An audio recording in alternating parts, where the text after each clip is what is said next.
Importante eso. Volvemos al Evangelio de Juan, capítulo 9, versículo 16.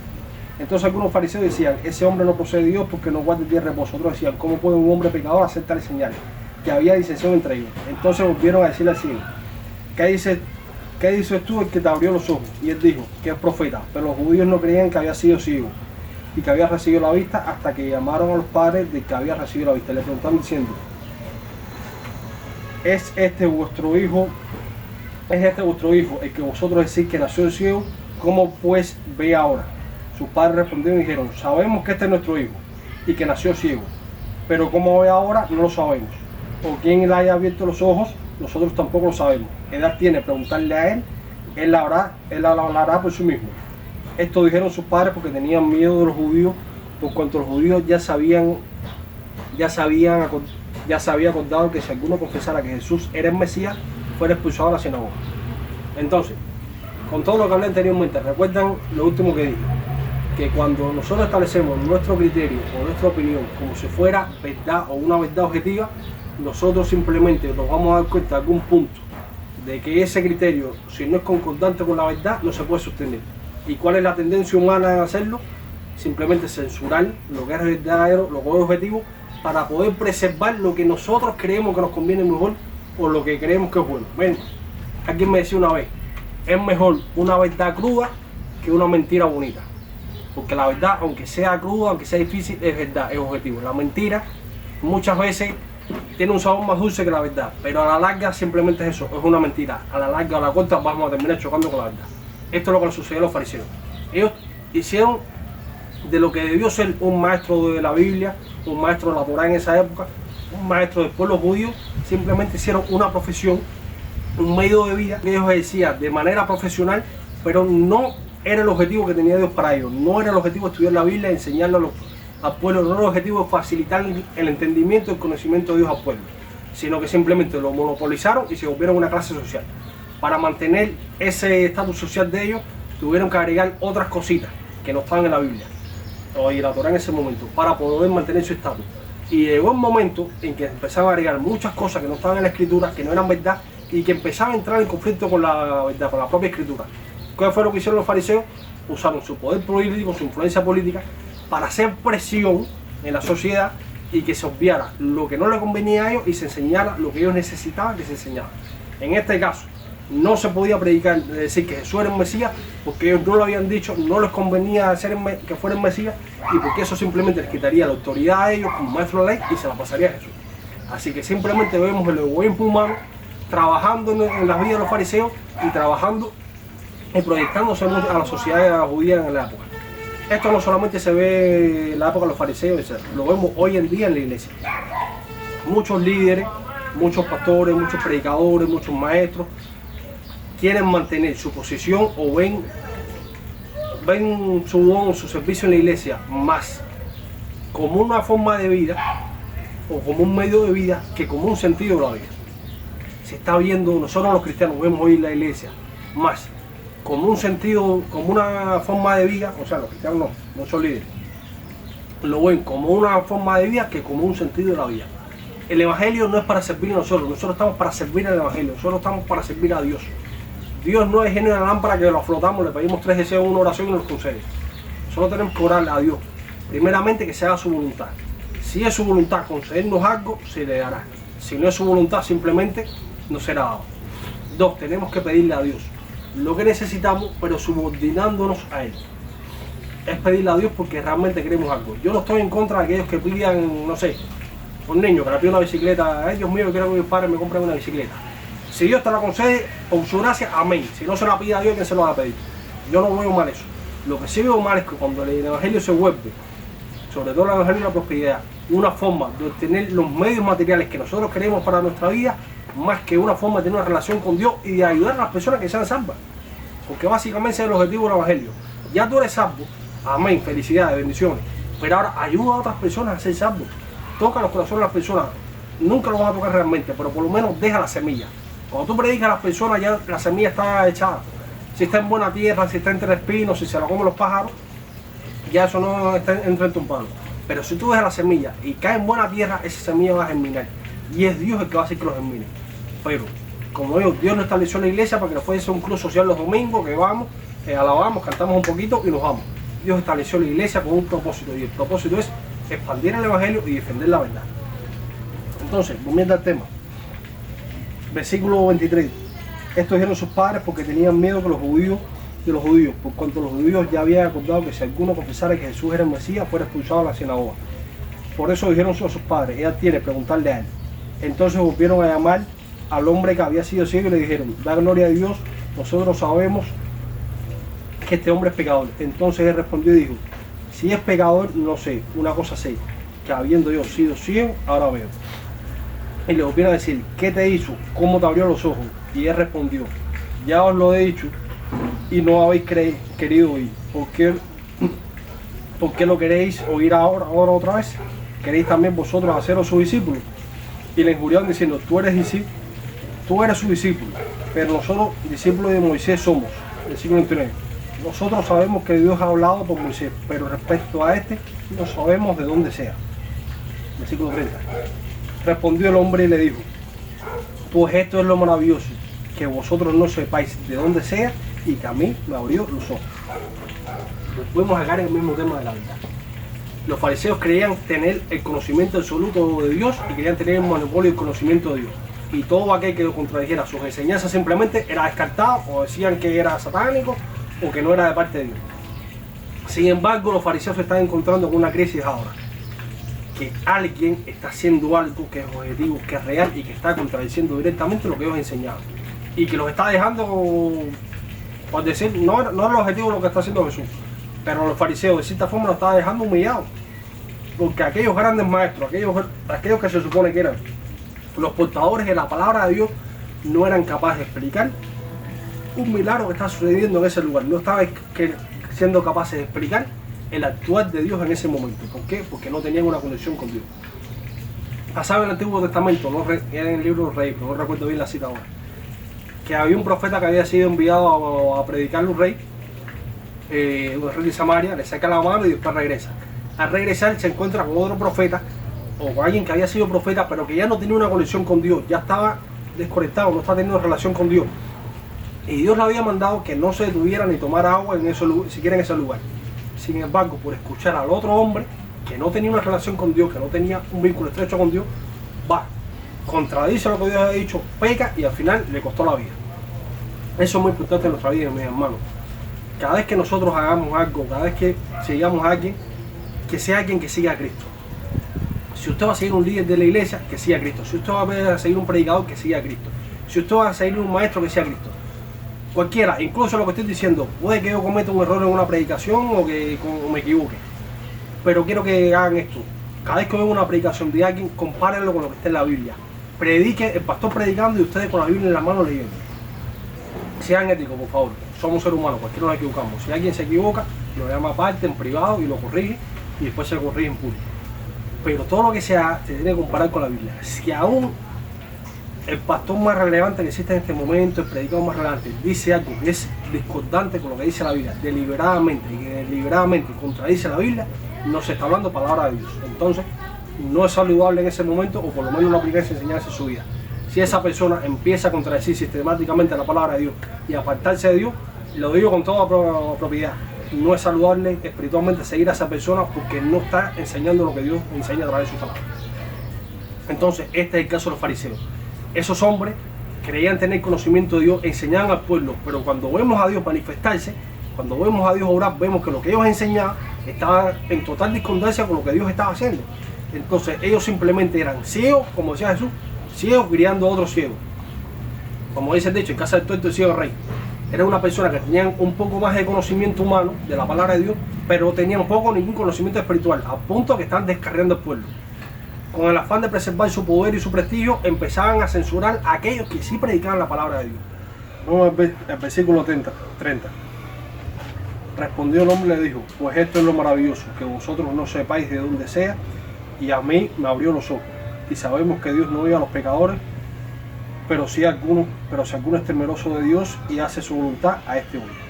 Entonces, quizás el ciego no era un gran teólogo, no tenía mucho conocimiento de la Biblia, o tenía conocimiento básico, quizás oyó porque no podía leer, era ciego. También es probable que no tuviera educación. En esa época no existía el sistema braille, o sea que no pudo tener acceso a la enseñanza escrita que sí tenían los fariseos. Los fariseos eran expertos no solamente en teología en su momento, sino también en todas las ciencias de la época.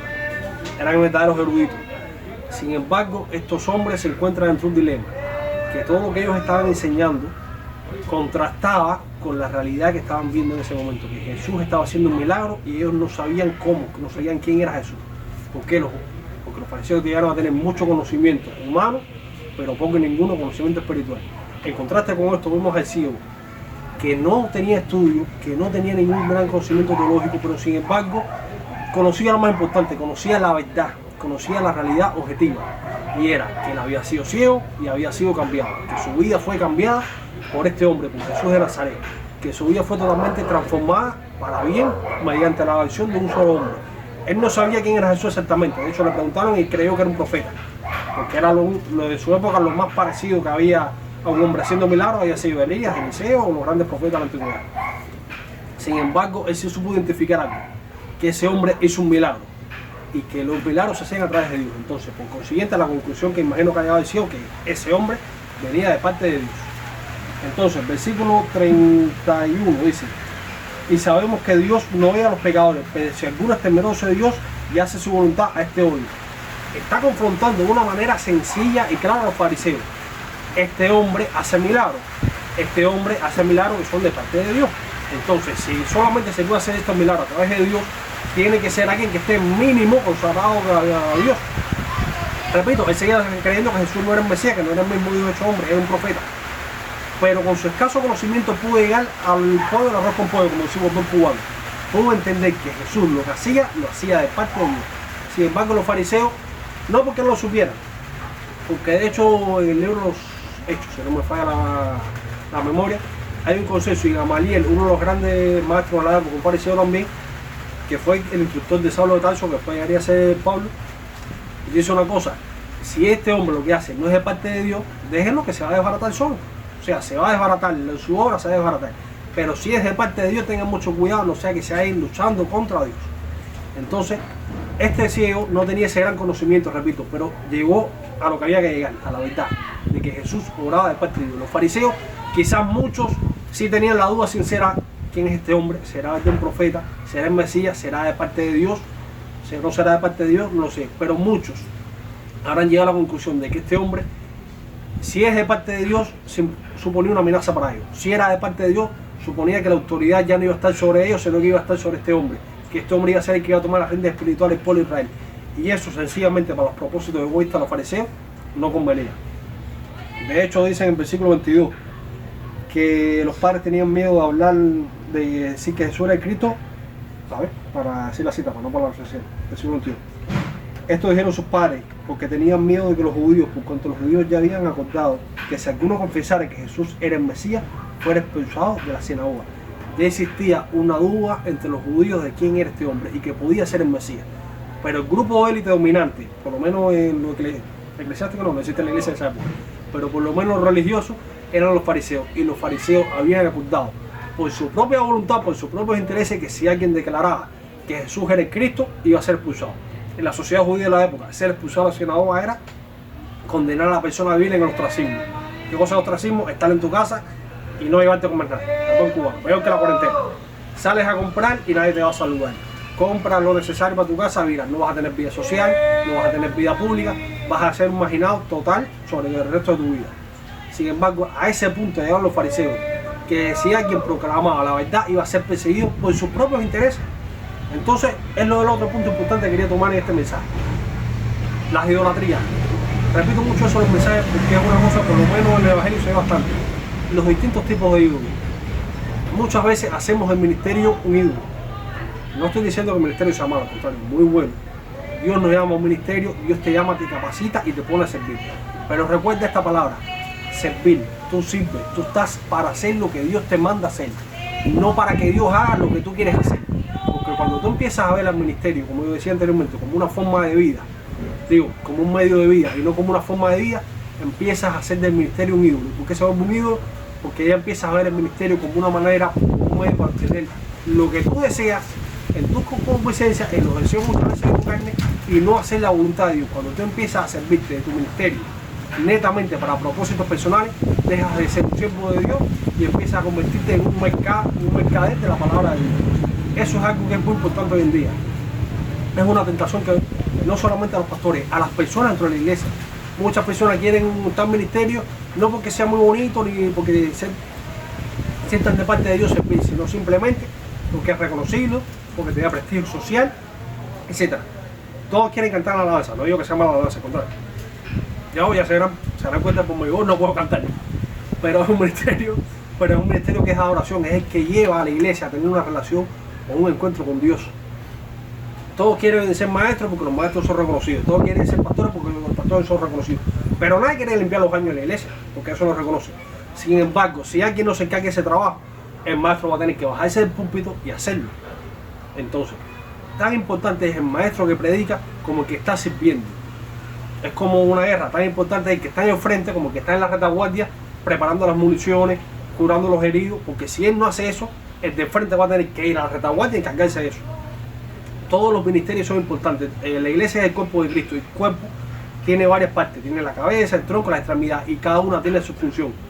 Ninguna es mayor que la otra, porque cuando una es afectada, todas caen. Si una pierna es afectada, la movilidad se limita grandemente. Si tienes un brazo afectado, la forma en que tú trabajas o tu forma de vida se va a limitar grandemente. Si pierdes la cabeza, estás muerto. Y eso es esencial en la iglesia. Si la iglesia se queda acéfala, sin cabeza, la iglesia está muerta. Si la iglesia se queda sin Cristo, la iglesia se muere. Y es lo que está pasando en la iglesia hoy en día. No es un fenómeno nuevo, viene de hace mucho tiempo. Pero hoy en día, por los contextos sociales en que estamos viviendo, por la forma frenética que se vive en el mundo, la iglesia está sufriendo. Y no solamente está sufriendo porque esté siendo confrontada por corrientes filosóficas, ni porque esté pasando problemas económicos que pueden ser reales, pero no es lo que nos está matando. Lo que está matando a la iglesia es el egoísmo que muchas veces tenemos nosotros mismos los cristianos dentro de la iglesia y el desenfoque espiritual. Entonces, mi hermano, eso es lo que quiero que se den como conclusión del mensaje. Este ciego no tenía mucho conocimiento, era pobre, era un mendigo, pero sin embargo él logró descubrir a través de lo que Dios hizo en su vida lo más importante, que Cristo venía de parte de Dios y que tenía poder para sanarlo, poder para restaurarle su condición. En el caso de él es su condición física, en el caso de nosotros nuestra condición espiritual. Mi hermano, no sé si has visto el video, pero de todo lo que has oído quiero que te lleves esto bien claro. No importa si eres cristiano, si eres no, si viste este video de casualidad porque pasaste por una página en YouTube o Facebook, lo viste, no me interesa eso. Lo único que quiero es que entiendas esto. Sea cual sea tu condición, Dios te puede restaurar y puede sacarte de ahí. Por muy complicada que sea, no sé qué problema tú tienes, no sé cuál es tu situación, pero si Dios tiene un plan para ti en tu vida, lo único que tienes que hacer es confiar en Él, poner manos a la obra, que Él te va a restaurar, Él te va a sacar ahí. No sé si estás enfermo, no sé si tienes problemas de matrimonio, no sé si perdiste el trabajo, no sé si tienes problemas económicos, no sé qué problema tengas. Pero una cosa te puedo dejar en claro. Dios no te creó simplemente para que fueras un ser que vive en el mundo acéfalo, sin sentido, sin propósito. Dios tiene un plan para ti, Dios tiene un propósito para ti. Lo único que debes hacer es buscarlo.